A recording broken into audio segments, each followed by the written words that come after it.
tarde, Leandro. Boa tarde. Do Alemania, da Yamaha Television.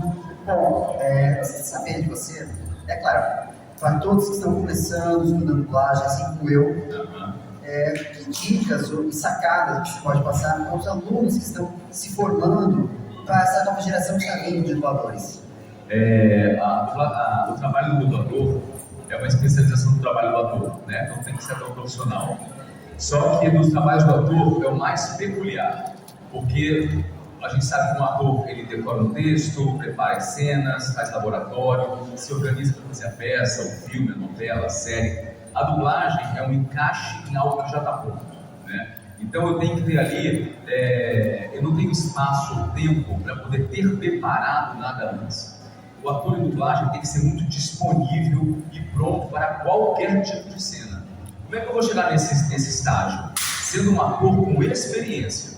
Não dá para você finalizar uma escola de teatro e já se jogar na dublagem, porque você não tem ainda material emocional e estrutura artística para dar conta daquilo. São as cenas mais variadas possíveis. Então, assim, tem que ser ator profissional, tem que ter experiência como ator, tem que ter cultura, tem que ter referência. Você vai dublar todo tipo de personagem, de filme. Então você tem que conhecer de cinema, tem que conhecer tipos de atuação e fazer um bom curso de dublagem também, com profissionais gabaritados na área. Basicamente é isso. Próximo.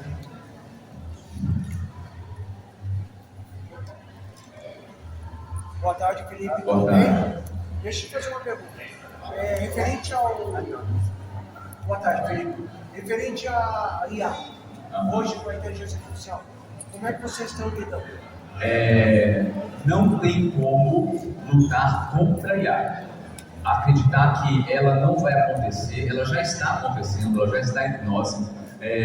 Um estudioso de tecnologias e futuro, ele disse que ele foi o cara que previu a internet. Ele falou há muito tempo que ia acontecer algo com a internet. Hoje em dia, nós não sobrevivemos mais sem a internet. Tudo depende disso, até o nosso dinheiro. Você passa o celularzinho ali e tal, o Pix, tudo. Se você for roubar o celular, tirou o seu celular, você não consegue nem andar pela rua, você não consegue nem comer. Então, a internet desenvolveu a nossa vida de um nível que a gente não consegue mais, a gente criou uma dependência disso. Ele falou, a IA vai ser muito mais que isso. Não tem comparação a dependência que vai ser criada em relação à IA. Então, sabido disso, não tem como lutar contra isso. O que a gente tem que fazer? Tentar entender como sobreviver paralelamente a isso. Criar regulamentações que permitam que a IA exista no nosso trabalho, mas que ela não faça com que os profissionais sejam eliminados da operação final. Vai haver dublagem com IA pontualmente, em questões de ajustes, de consertos, de adaptações, mas vai precisar, a lei que a gente está querendo batalhar é isso, vai precisar da pessoa, né? Da voz humana, do ator humano, para executar aquele trabalho que vai ser aperfeiçoado pela IA. Essa é a nossa busca. Só que a gente vê também, tem gente que já está assustado, já perdi, já acabou. Não acabou. Tem muita coisa sendo feita ainda por humanos, e a gente não vê filmes aí hoje em dia, milhões de filmes por IA. Não tem dublagem por IA ainda, em tudo que é canal. Pode ser uma coisinha ou outra pontual, mas ainda é uma fração. Então, acho que estamos no momento de caminhar para essa estrutura aí política, para chegar nesse acordo, e eu quero ver um bom final para isso. Você faz vários personagens diversos. Eu queria saber qual a dificuldade nessa diversidade de personagens. Tem algum que você se identifica mais? Porque eles são bem distintos, né? Eu fiz uma continha com o pessoal lá no palco agora há pouco, né? Falando sobre que eu às vezes estou zapeando lá, ainda usa esse verbo, zapear, estou lá zapeando, e aí eu passo no canal e ouço a minha voz. E aí eu falo, putz, não estou reconhecendo que esse é um papelzinho pequenininho, né? Então, uma ceninha qualquer. Eu vou vendo outro na outra, e eu vejo, eu sou o principal do filme. Eu falo, cara, eu sou o protagonista desse filme, eu nunca vi essa porra na minha vida. Eu nunca vi essas cenas na minha vida. O que aconteceu? Esse filme foi esquecido, porque é um volume muito grande de trabalho. Dubladores como eu, que tem uma carreira sólida, no meu caso, há 31 anos, a quantidade de filmes é muito grande. Não dá para lembrar de tudo. Então, eu vou com o tempo tentando ver aquilo que vai reverberando. Por exemplo, a Zebra do Madagascar é um personagem que, obviamente, caiu nas graças do público e eu tenho um carinho enorme por ele. O Leon do Resident Evil, o Ultimate Homem-Aranha, tem aí o Whis do Dragon Ball, tem o Rod do Por Água Abaixo, tem alguns personagens aí que vão cair nas graças do público. Então, assim, eu vou desenvolver um carinho por esses que se destacam mais, não tem como lembrar de todos.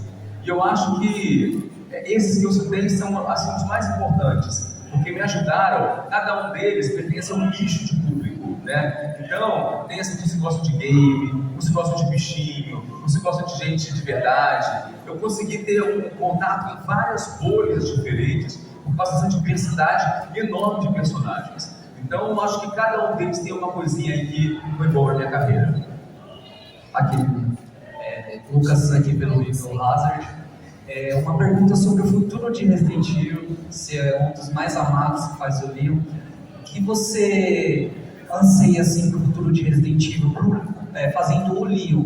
Tem alguma coisa que você gostaria de fazer, tipo ele com uma família, talvez ele enfrentando um último vilão? O que você espera para o futuro do Leon? A última coisa que eu quero é ele enfrentando o último vilão, porque quer dizer que é o último, quer dizer que acabou. Então esse futuro eu não quero. Eu acho que o Resident Evil caminhou, né? A gente chegou no Leon com 50 anos, né? No Leon dos dias de hoje. Não sei se dá para colocar o Leon com 60 ou com 70 anos, não sei se ele vai estar com o mesmo pique, né? Se ele tiver, eu vou estar junto. Eu acho que pode ser interessante mostrar, por exemplo, se mostrar o Leon do passado, pode ser legal, mas aí não é um universo de Raccoon City, esse universo, né, onde está passando a história toda. Eu não sei. Eu quero confiar na Capcom, da mesma maneira que eles trouxeram o remake do 4, e eu queria muito que tivesse uma dublagem do jogo 2, né? O 6 tem gente que gosta, gente que não gosta, mas eu queria que tivesse gostado de Leon, entendeu? Eu quero que o Leon é um personagem que me trouxe um apelo popular maior do que a Zebra do Madagascar, que até então eu achava que era o meu personagem mais popular de todos, que a Zebra agrada de 8 a 80, mas em algum nível ela vai ficando um pouquinho de lado, é um personagem carinhoso que está aqui do lado. O Leon está muito presente, tem me levado, eu tenho feito eventos quase que semanalmente no Brasil inteiro. Esse semestre passou, né, a gente já passou o primeiro semestre, né, daqui a pouco o ano já acabou, é isso, tá? Daqui a pouco já é 7 de setembro, Dia das Crianças, finados e acabou. Eu passei pelas 5 regiões do Brasil nesse primeiro semestre. Eu conheci cada pontinho do país, assim, fui literalmente do Oiapoque ao Chuí. Então, poder, com o meu trabalho, percorrer um país da dimensão que é o Brasil, não um país pequeno, passar pelas 5 regiões do Brasil, isso é muito gratificante, né? E é fruto, não só, claro que tem o meu trabalho, mas tem a elaboração de um jogo e de um personagem muito ricos, que criaram no público uma conexão muito grande, né? Então tem que ser muito grato de poder estar fazendo parte disso e poder conhecer o país todo, né? Com trabalhos como esse. Então, que o Leon, que a Capcom seja criativo o suficiente para manter ele vivo aí, fazendo muita coisa, e eu juntamente, claro. Boa, Grina. Beleza. Grina, eu gosto muito da dublagem dos jogos, né? Então, que eu mais, assim, dos filmes também, então a gente tem uma diferenciação aí de dublagem, né? No jogo, às vezes, você não tá vendo a cena, né? Então, assim, qual que é o maior desafio aí quando você... De vez você está dublando um filme, você está vendo ali, você consegue ver ali a percepção do movimento do rosto. E qual que é o maior desafio na dublagem do game que você não vê a imagem? Né? Eu acho que isso que você já falou é não ver a imagem, porque para quem não sabe, né, talvez todos já saibam, mas para quem não sabe, a gente dubla as cutscenes vendo elas mesmo, as cenas que não são jogáveis, elas vêm quase prontas, né? Às vezes as cenas finais não estão prontas ainda. Então ali é meio que o padrão da dublagem de filme, de uma animação, você vê e faz. O game vem a tal da onda sonora, que você vê lá um desenho, onde tem fala é um desenho, onde não tem fala é um traço. Então onda, traço, onda, traço, onda, traço, é isso. Aí você ouve o americano, o norte-americano falando ali, oh, come on, let's do it now. Oh, banana. Você tem que ouvir aquilo e fala, ouve e fala. E sem saber onde ele está. Está caindo, está brigando, está apanhando. é meio uma viagem, assim, você lidar com uma onda sonora. Mas eu acho que a gente que trabalha com isso há muitos anos foi desenvolvendo aí uma habilidade própria do trabalho de conseguir estar ali sem ver, mas imaginar o que é, com a ajuda do diretor, que é uma figura muito importante do game. Na dublagem, se o diretor estiver dormindo e você for um bom dublador, não precisa acontecer, estou dando um exemplo louco, tá? Você vê a cena, você está fazendo por ali, né? Imita ali e deu certo. O game não tem muito para onde ir. Se o cara está lá fazendo umas ondas sonoras, se você não tem alguém lá, ali ele está correndo porque está fugindo de uma coisa, ali ele está buscando numa sala um artefato especial, ele vai te dizendo isso. Então, essa é a dificuldade maior, de conseguir trazer toda a verdade do personagem uma onda sonora, que não tem apelo nenhum, não tem nada, não tem nenhum elemento ali. Tem às vezes, e aí é uma coisa real, assim, às vezes, não estou dizendo o caso do Leon, né, que o americano lá ele é muito bom, mas tem games que eu faço às vezes, já tô com o cara lá que ele é ruim, não é porque ele é norte-americano que ele é bom não, tá gente? Aqui tem o bom, tem o ruim, mas também tem o bom, tem o ruim. Essa coisa de ficar babando o ovo, porque o americano tem que fazer igual, a gente tem que fazer diferente, porque o cara é ruim. Então a gente faz lá, cinismo, deboche, ironia, raiva, dor, medo, tudo igual. Como é que a gente sabe que seria? Porque vem uma coluna, vem uma coluna aqui dizendo a fala em inglês, a tradução e o sentimento que deveria ser a situação e o sentimento, tem isso lá. Então, você está ouvindo uma coisa assim, mas você está sentindo medo. Não tem medo aqui? Pois é, não tem. Faça você. Aqui está tesão.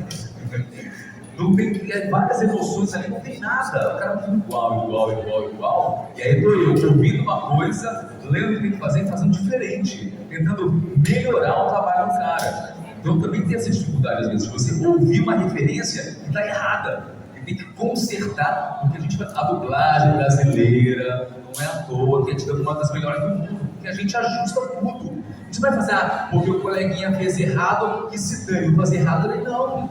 Vou fazer certo, o cara é bobo, que pena, vou fazer o melhor possível. A gente sempre quer fazer o melhor possível, a gente sempre quer fazer o melhor possível, tá? Muito obrigado. Oi, boa tarde. Oi. A gente do Lorena Cast, eu tenho uma pergunta que eu falei que eu tô nervosa. Ah, meu Deus. Peraí, não fica nervosa não, peraí, para. Eu vou te dar um abraço. Obrigada. Meu Deus, Tá tudo certo. Eu não vou ter que ir agora. Eu gentil com todo mundo. Vai lá. o Leon é um personagem que foi mudado ao longo do Resident Evil, principalmente na personalidade e na forma de demonstrar emoções. Em algum momento da dublagem, você sentiu que precisou reaprender quem era o Leon para acompanhar essa evolução? E qual a versão dele foi a mais desafiadora para você? Eu não sei, realmente tem essa coisa da linha do tempo, né? Que ela não é cronológica, né? Vai e volta em função do que eles querem contar. Então, eu não vou dizer que são duas perguntas, né? A primeira, para eu ter que ter reaprendido quem era, eu teria esquecido quem ele era. Eu jamais esqueci quem ele era. Entendeu? Então, assim, isso não aconteceu. Mas eu acho que o mais desafiador foi a última. Porque, por alguns motivos, né? Primeiro, assim, tem um parênteses na história, que quando eu dublei o game, localizei o 4, né, que era um remake, eu tinha perdido o Leon, né? Eu dublei 2 animações, a primeira há 18 anos, a segunda há 12 anos, até que veio o game, né? No meio do caminho, um dublador carioca fez o Leon. Ali, eu lamentei muito que o estúdio carioca achou que não precisava manter a mesma voz, botou um colega de lá. Não me perguntem se ficou bom, eu fiz questão de não assistir, não admito ouvir o Leon com outra voz. Mas aí, eu achei que tinha perdido o personagem. Quando eu soube que ia ter o remake do 4, que é o 4 emblemático, eu falei, putz, logo no 4, eu não vou fazer. Aí veio o tal do teste, né, que eu fiz o teste, passei, como eu falei lá em cima, eu fiz na força do ódio, eu precisava passar nesse teste de qualquer jeito. E aí, o 4, o remake, foi um sucesso muito grande. Não só o meu retorno pro Leon, como o jogo em si. Eu acho que havia uma expectativa muito grande pro 9. Muito grande. Será que vamos conseguir, no mínimo, repetir o sucesso do 4?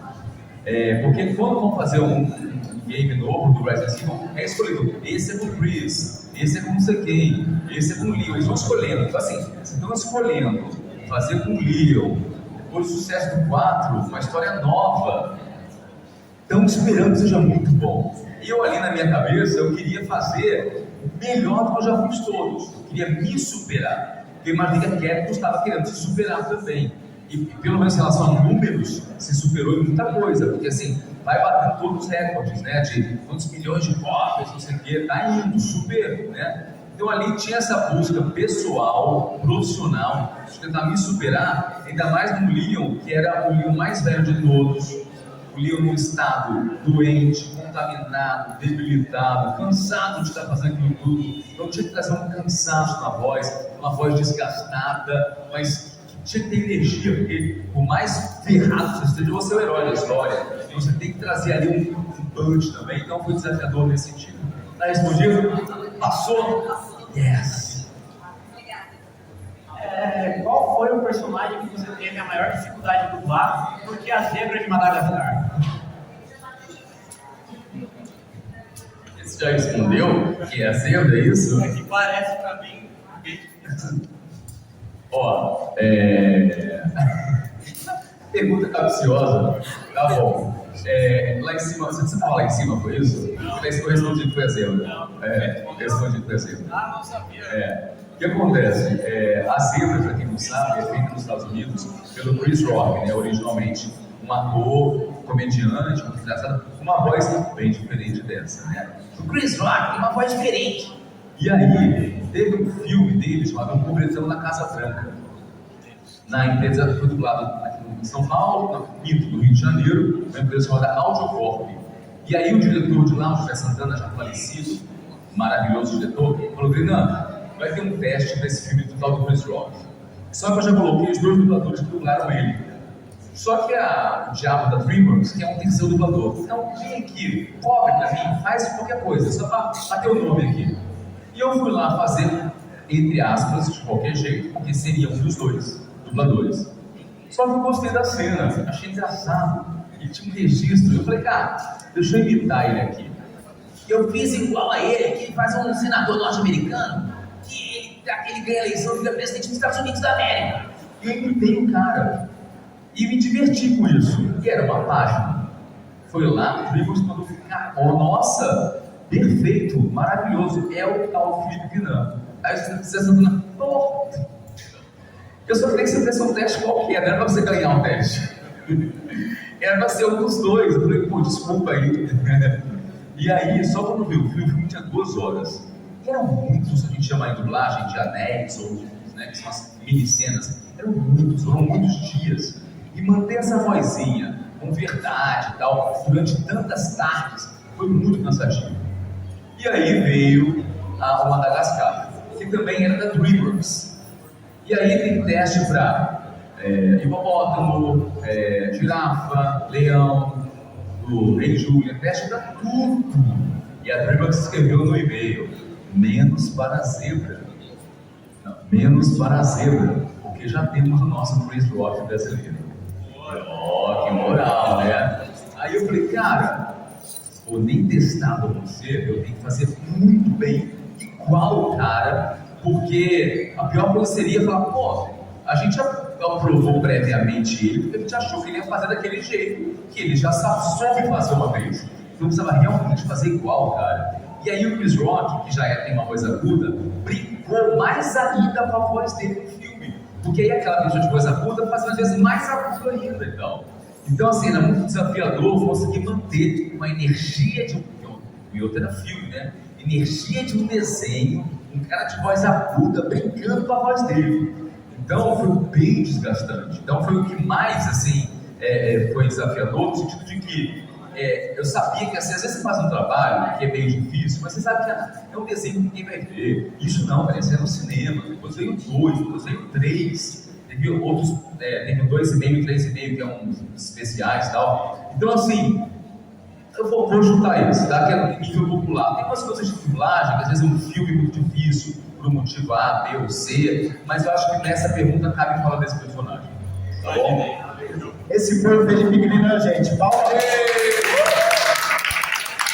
Obrigado, pessoal. Ó,